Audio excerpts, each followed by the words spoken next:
हमारे चैनल में आपका स्वागत है। आज हम इतिहास के 15 ऐसे लोगों के रहस्यमय मामलों में जाएंगे जो बिना कोई निशान छोड़े गायब हो गए। मशहूर एविएटर्स से लेकर साहसी खोजकर्ताओं तक इन गायबियों ने दशकों से विशेषज्ञों को हैरान किया है और लोगों को उत्सुक बनाया है। चलिए शुरू करते हैं। आज हम समय के माध्यम से एक सफर पर निकलते हैं, ऐसे 15 व्यक्तियों की कहानियों को उजागर करते हैं। तो चलिए शुरू करते हैं। अमेलिया ईयरहार्ट, एक दिलेर एविएटर, ने अपनी महत्वाकांक्षी उड़ानों और निडर भावना से पूरी दुनिया का ध्यान खींचा। 1937 में जब वो दुनिया भर में उड़ान भरने की कोशिश कर रही थी, ईयरहार्ट और उनके नेविगेटर फ्रेड नूनन प्रशांत महासागर के ऊपर गायब हो गए। काफी खोजबीन के बावजूद उनके भाग्य का कोई पक्का सबूत नहीं मिला। उनके गायब होने के कई थ्योरीज है, समुद्र में गिरने से लेकर विदेशी ताकतों द्वारा पकड़े जाने तक। अमेलिया ईयरहार्ट की खोज आज भी जारी है, ऐतिहासिक जिज्ञासा और सच्चाई का पता लगाने की उम्मीद से प्रेरित होकर। ब्रिटिश खोजकर्ता पर्सी फॉसेट 1925 में एक अभियान पर निकले थे और अमेज़न वर्षावन में जी नाम के एक खोए हुए शहर को ढूंढते हुए गायब हो गए। फॉसेट को उनकी साहसिक भावना के लिए सराहा जाता था, जिन्होंने पहले दक्षिण अमेरिका के कुछ हिस्सों का नक्शा बनाया था। वो अपने बेटे जैक और एक दोस्त के साथ इस भयानक यात्रा पर निकले, लेकिन कोई वापस नहीं लौटा। विशाल और खतरनाक ब्राजीलियाई जंगल ने कई थ्योरीज को जन्म दिया है, जिसमें खो जाना, आदिवासी जनजातियों द्वारा मारे जाना या कठोर वातावरण के कारण मर जाना शामिल है। इन वर्षों में कई खोजी दल और जांच की गई है, लेकिन उनके भाग्य का कोई पक्का सबूत नहीं मिला है। फॉसेट का गायब होना रहस्य में डूबा हुआ है, जो खोजकर्ताओं और इतिहासकारों को समान रूप से उत्सुक करता है। पर्सी फॉसेट की कहानी मानवीय जिज्ञासा और अज्ञात की अथक खोज के प्रतीक के रूप में बनी हुई है। डीबी कूपर का रहस्यमयी मामला, जिसने 1971 में एक प्लेन को हाईजैक किया, $200,000 की फिरौती मांगी और फिर रात में पैराशूट से कूद गया और फिर कभी नहीं दिखा। 1971 में एक ठंडी नवंबर की शाम को डीबी कूपर नाम के एक आदमी ने इतिहास के सबसे साहसी और रहस्यमय हाईजैकिंग में से एक को अंजाम दिया। नॉर्थ वेस्ट ओरिएंट एयरलाइंस की एक फ्लाइट में चढ़ने के बाद कूपर ने एक फ्लाइट अटेंडेंट को एक नोट दिया, जिसमें उसने बम होने का खुलासा किया। उसकी मांगें स्पष्ट थीं, $200,000 नकद और 4 पैराशूट। फिरौती मिलने पर कूपर ने यात्रियों को रिहा कर दिया और विमान को एक बार फिर उड़ान भरने का आदेश दिया। पैसिफिक नॉर्थवेस्ट के ऊबड़ खाबड़ इलाके में वो रात में कूद गया और बिना कोई निशान छोड़े गायब हो गया। फिरौती के कुछ बिखरे हुए बंडल मिलने के बावजूद कूपर के भाग्य का कोई पक्का सबूत नहीं मिला है। डीबी कूपर का गायब होना आधुनिक इतिहास के सबसे मनोरंजक अनसुलझे रहस्यों में से एक है। पूरी रोनोक कॉलोनी, जिसे 1587 में स्थापित किया गया था, बिना किसी निशान के गायब हो गई, सिर्फ एक पोस्ट पर क्रोएटोन शब्द खुदा हुआ छोड़कर। 16वीं शताब्दी के अंत में अंग्रेजी बसने वालों के एक समूह ने वर्तमान उत्तरी कैरोलिना के तट पर रोनोक द्वीप पर एक कॉलोनी की स्थापना की। जॉन व्हाइट के नेतृत्व में कॉलोनी को कठोर मौसम से लेकर स्वदेशी जनजातियों के साथ तनावपूर्ण संबंधों तक कई चुनौतियों का सामना करना पड़ा।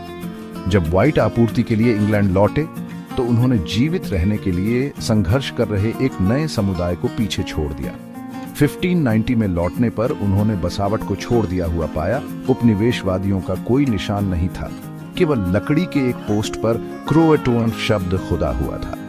रोनोक कॉलोनी का गायब होना सदियों से इतिहासकारों के लिए एक पहेली बना हुआ है।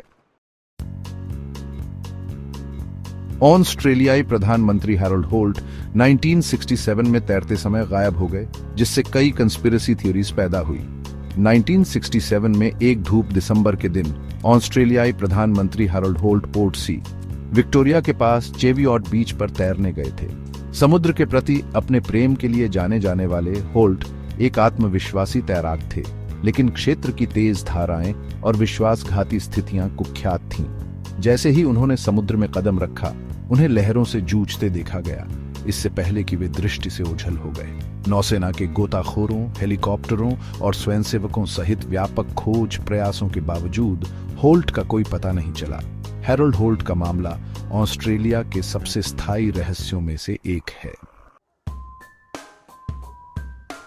न्यूयॉर्क के गवर्नर नेल्सन रॉकफेलर के बेटे माइकल 1961 में न्यू गिनी में एक अभियान पर रहते हुए गायब हो गए।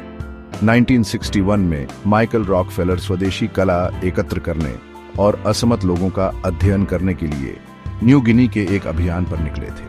अराफुरा सागर के विश्वासघाती पानी के किनारे एक नाव यात्रा के दौरान उनका जहाज पलट गया और उन्हें आखिरी बार किनारे की ओर तैरते हुए देखा गया था।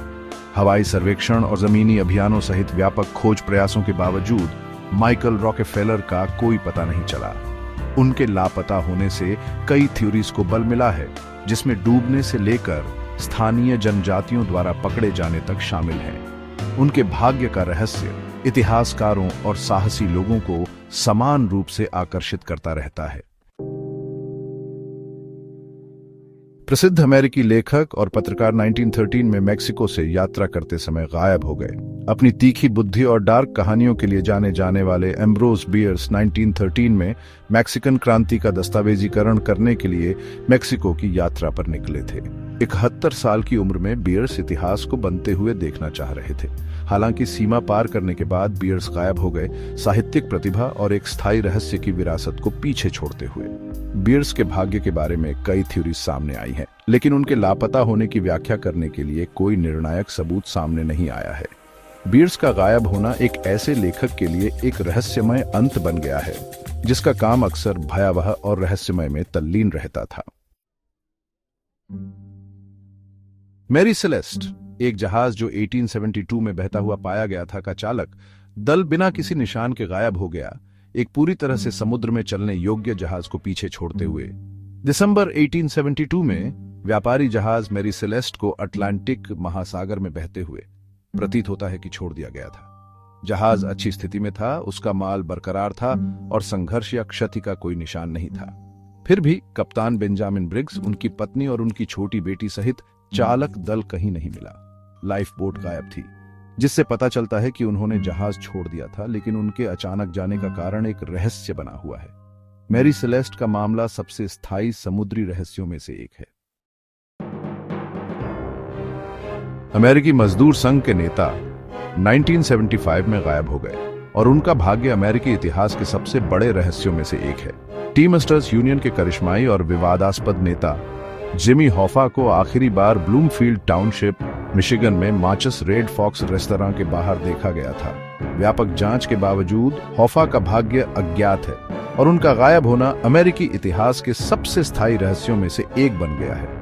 माफिया की संलिप्तता से लेकर सरकारी साजिशों तक कई थ्योरीज वर्षों में सामने आई है। व्यापक खोज और यहां तक कि पूर्व सहयोगियों के सुझावों के बावजूद हॉफा का कोई पता नहीं चला है। उनका गायब होना जनता की कल्पना को मोहित करता रहता है। प्रसिद्ध बैंड लीडर 1944 में द्वितीय विश्व युद्ध के दौरान इंग्लिश चैनल के ऊपर से उड़ान भरते समय गायब हो गए। प्रसिद्ध बैंड लीडर और संगीतकार ग्लेन मिलर एक संगीत आइकन थे, जिनकी धुनों ने द्वितीय विश्व युद्ध के दौरान सांत्वना और आनंद प्रदान किया। दिसंबर 1944 में मिलर पेरिस के लिए एक छोटे विमान में सवार हुए, जहां उन्हें सहयोगी सैनिकों का मनोरंजन करना था। हालांकि विमान कभी अपने गंतव्य तक नहीं पहुंचा, इंग्लिश चैनल के ऊपर गायब हो गया। व्यापक खोज प्रयासों के बावजूद विमान या उसके यात्रियों का कोई पता नहीं चला।